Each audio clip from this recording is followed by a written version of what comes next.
அவர் தலைவருடைய நிழலாக இருக்கக்கூடியவர்.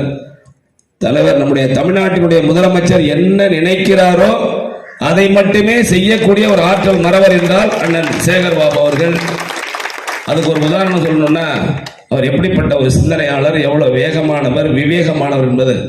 ஒரு முறை எங்கள் தொகுதிக்கு, திட்டக்குடி தொகுதிக்கு நிறைய கோயில்கள்லாம் குடமுழுக்கு செய்யணும், லிஸ்ட்டு சேர்த்து விடுங்கண்ணே அப்படின்னு சொன்னேன்.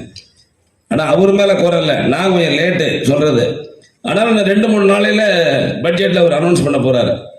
நான் வந்து அண்ணன் சொன்னேன், எப்படின்னு கேட்டு 1 நாள் 2 நாள் ஆகும் சொல்கிறது நினச்சிக்கிட்டானே பாருங்கண்ணே அப்படின்னா. நீங்கள் கொடுத்துட்டு வைங்க, நான் ஒரு லைனில் வரேன். நான் கொடுத்த உடனே அடுத்த 10 நிமிடங்களில் இது அது லிஸ்ட்டில் இருக்குது, இது லிஸ்ட்டில் இல்லை, இதான் விஷயம்னு சொன்னார்.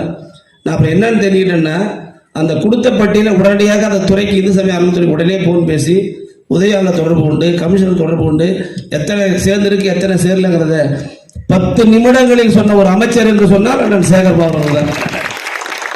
இது வந்து கதை அல்ல, நிஜம்.